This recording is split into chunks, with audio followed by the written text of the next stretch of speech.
बहुत समय पहले की बात है, जब रामपुर में एक नया नया परिवार रहने आया था। उस परिवार में जीवनलाल, उनकी पत्नी शीला और उनके दो बच्चे पप्पू और सीमा रहते थे। वो लोग शुद्ध शाकाहारी लोग थे, पर पप्पू हमेशा चुपके चुपके चिकन खाया करता था। उसकी बहन सीमा के अलावा किसी को नहीं पता था कि पप्पू ये सब खाता है। एक दिन की बात है, जब पप्पू और सीमा कॉलेज जा रहे होते हैं। आज तो मेरा चिकन खाने का बहुत ही मन कर रहा है। सुना है एक नई दुकान खुली है और उस पर बड़ा टेस्टी चिकन मिलता है। अरे अभी 4 दिन पहले ही तो तूने चिकन खाया था। तुझे पता है ना, हमारे घर में ये सब खाना मना है। पापा को पता लग गया तो जान से मार डालेंगे तुझे। ये बोलना कि तू डर गई। अरे एक बात बता कि आज तक कभी मम्मी पापा को पता चला जो अब पता चलेगा? हाँ फिर भी आज नहीं, आज रहने दे। नहीं नहीं, आज तो मेरा बहुत मन है। आज तो मैं जरूर खाऊंगा। पप्पू उस दिन सीमा की एक नहीं सुनता और पहुंच जाता है चिकन की दुकान पर। दुकानदार दुकान बंद ही कर रहा होता है। अरे भाई, अब तो आप नहीं खा पाओगे। मेरा दुकान बंद करने का टाइम हो गया है। अरे भैया, आज तो मेरा चिकन खाने का बड़ा ही मन था। देखो भाई, मैं आपको चिकन पैक करके दे सकता हूँ। आप घर ले जा सकते हो तो सही है। नहीं नहीं, घर के लिए चिकन बिल्कुल पैक मत करवाना। पिछली बार भी तू पकड़ा जाता, पर मैंने तुझे बचा लिया था। अरे तो मैं सबके सोने के बाद ही खाऊंगा ना। भैया, आप एक प्लेट चिकन पैक करके दे दो। ये तो ऐसे ही बोलती रहती है। दुकानदार एक प्लेट चिकन पैक करके पप्पू को दे देता है। सीमा बहुत घबराई हुई होती है, पर पप्पू तो बस चिकन के बारे में सोच रहा होता है। दोनों भाई बहन घर पहुंच जाते हैं और उनके पापा घर के बाहर ही खड़े होते हैं। अपने पापा को देख पप्पू एकदम डर जाता है और चिकन की थैली अपने पीछे छुपा लेता है। भाई इसे यहीं फेंक दे, अगर पापा ने देख लिया तो आज तुझे जान से मार डालेंगे। पप्पू की हालत खराब हो जाती है। उसके मन में यही चल रहा होता है कि अगर पापा ने थैली देख ली तो उसका क्या होगा। इसी डर से वो चुपके से थैली पेड़ पर टांग देता है। क्या हुआ बेटा, क्या कर रहे हो? चलो अंदर। जी जी पापा, वो कुछ नहीं। चलो अंदर चलते हैं। पप्पू और सीमा अपने पापा के साथ अंदर आ जाते हैं। उसके बाद उनकी मम्मी खाना लगाती है और सब मिलकर खाना खाते हैं। क्या हुआ पप्पू, तू खाना क्यों नहीं खा रहा? बोलो बोलो, चिकन खाऊंगा जो बाहर छुपा कर आए हो। सब लोग अंदर खाना खा रहे होते हैं और बाहर थैली में चिकन उसी पेड़ पर लटका होता है। और इस बात से पप्पू बिल्कुल अनजान होता है कि जिस पेड़ पर वो चिकन लटका कर आए हैं उसी पेड़ पर एक चुड़ैल रहती है। चुड़ैल उस पेड़ पर मजे से सो रही होती है। चुड़ैल की नींद जैसे ही थोड़ी सी खुलती है, उसे चिकन की बड़ी तेज खुशबू आती है। हम्म, खुशबू, क्या खुशबू है। आहा, वाह, ये तो मुझे चिकन लग रहा है, पर ये खुशबू आ कहाँ से रही है। चुड़ैल उठकर यहाँ वहां देखने लगती है, पर उसे आसपास कहीं चिकन नहीं दिखता। यहाँ तो कहीं भी चिकन नहीं दिख रहा, तो फिर ये खुशबू अभी तक क्यों आ रही है। चुड़ैल पेड़ से नीचे उतर जाती है और तभी उसकी नजर पेड़ पर लटकी उस थैली पर पड़ती है। अरे ये थैली कैसी है, इसमें क्या है। चुड़ैल उस थैली को खोलकर देखती है तो उसकी आंखें खुशी से चमक जाती हैं। चुड़ैल फटाफट थैली लेकर पेड़ पर चढ़ जाती है और मजे से चिकन खाने लगती है। अरे वाह, कितना स्वादिष्ट चिकन है ये तो। ऐसा चिकन तो मैंने आज तक नहीं खाया। मजा ही आ गया चिकन खाकर। चुड़ैल चटकारे लेकर पूरा चिकन खा जाती है। उसको वो चिकन बड़ा ही स्वादिष्ट लगता है। इतना सारा चिकन खाकर भी उसका पेट नहीं भरता और उसका मन और ज्यादा चिकन खाने का करता है। वो पेड़ पर बैठी डकार ले ही रही होती है कि इतने में वहां पप्पू अपनी चिकन की थैली ढूंढता हुआ आ जाता है। मेरी चिकन की थैली कहाँ गई? मैं तो यहीं लटका कर गया था। अच्छा, तो वो चिकन इस लड़के का था। इसको तो पता भी नहीं है कि इसका सारा चिकन मैं खा गई। आखिर यहाँ से थैली गायब कैसे हो सकती है? खैर, जो भी है, पापा की वजह से आज मैं चिकन नहीं खा पाया। अच्छा। पप्पू उदास होकर वहां से चला जाता है।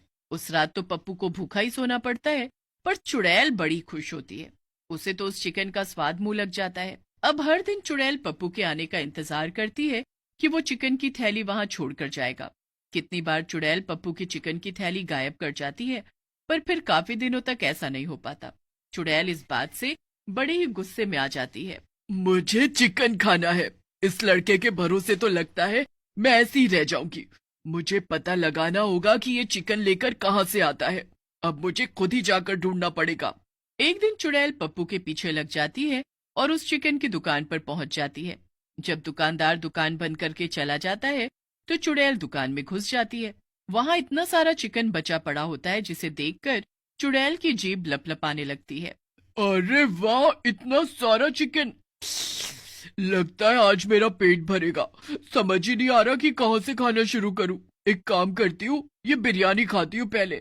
चुड़ैल सबसे पहले बिरयानी खाती है और फिर उसके बाद तंदूरी चिकन खाती है। इतना सारा खाना खाने के बाद भी चुड़ैल का पेट नहीं भरता और वो सारा का सारा चिकन एकदम साफ कर देती है। चिकन खाने के बाद वो अपने पेड़ पर आराम से जाकर सो जाती है। अब अगले दिन जब दुकानदार दुकान खोलता है तो सारा चिकन गायब देखकर बड़ा हैरान होता है। वो अपने नौकरों पर भी गुस्सा करता है, पर फिर उसे याद आता है कि सबसे आखिर में तो वही दुकान बंद करके जाता है और तब तो दुकान में सारा बचा हुआ चिकन रखा था।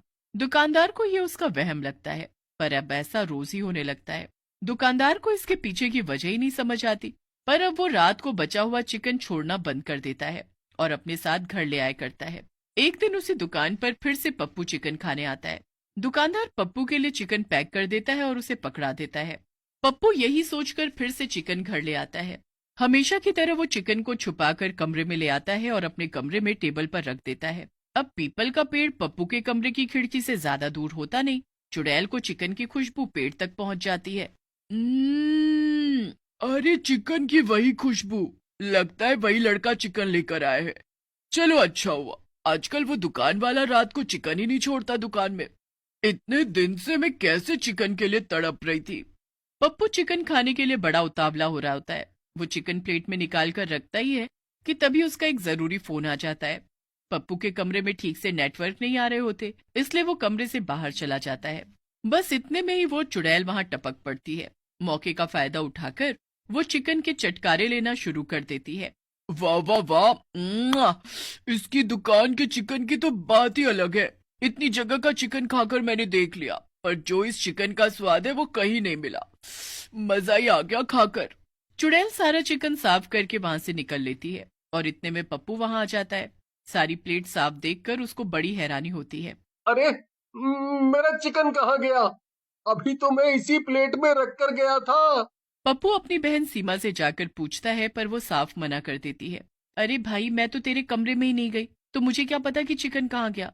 नहीं, जरूर तूने ही उसे फेंका है, क्योंकि तुझे हमेशा मेरे चिकन खाने से दिक्कत है। बेकार की बातें मत कर, ठीक है? पप्पू और सीमा की लड़ाई इतनी ज्यादा बढ़ जाती है कि उनको पता ही नहीं चलता कि कब उनके पीछे उनके माँ बाप आकर खड़े हो जाते हैं। वो दोनों सीमा और पप्पू की सारी बात सुन लेते हैं। पप्पू के पापा को तो बहुत तेज गुस्सा आ जाता है। वो पप्पू के ऊपर बड़ी तेज चिल्लाते हैं। पप्पू, ये सब मैं क्या सुन रहा हूँ? पापा, पापा, आप यहाँ कब आए? जब तू अपने चिकन के लिए लड़ रहा था, बस तभी।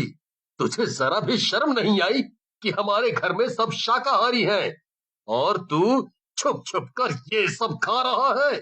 पापा, पापा, मुझे माफ कर दो। मैं अब नहीं खाऊंगा। अगर अब तूने चिकन के बारे में सोचा भी तो तेरा इस घर में आखिरी दिन होगा। इतना कहकर वो वहां से चले जाते हैं। उसके बाद पप्पू बहुत रोता है और उसे अपनी गलती का एहसास होता है। चिकन की शौकीन चुड़ैल उसके कमरे के बाहर वाले पीपल के पेड़ पर ही बैठी रहती है। चुड़ैल ये सब बातें सुन रही होती है। अरे अब तो इसने चिकन खाना ही छोड़ दिया, अब मैं क्या करूं? अब तो मुझे कहीं और अपने चिकन का इंतजाम करना पड़ेगा।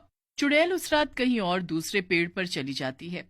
उस पेड़ के सामने वाले घर में एक ऐसा परिवार रहता है जिसके घर रोज चिकन बनता ही बनता है। बस फिर चुड़ैल के तो मजे ही आ जाते हैं। बस फिर चुड़ैल मजे से चिकन खाती है और वहीं रहती है।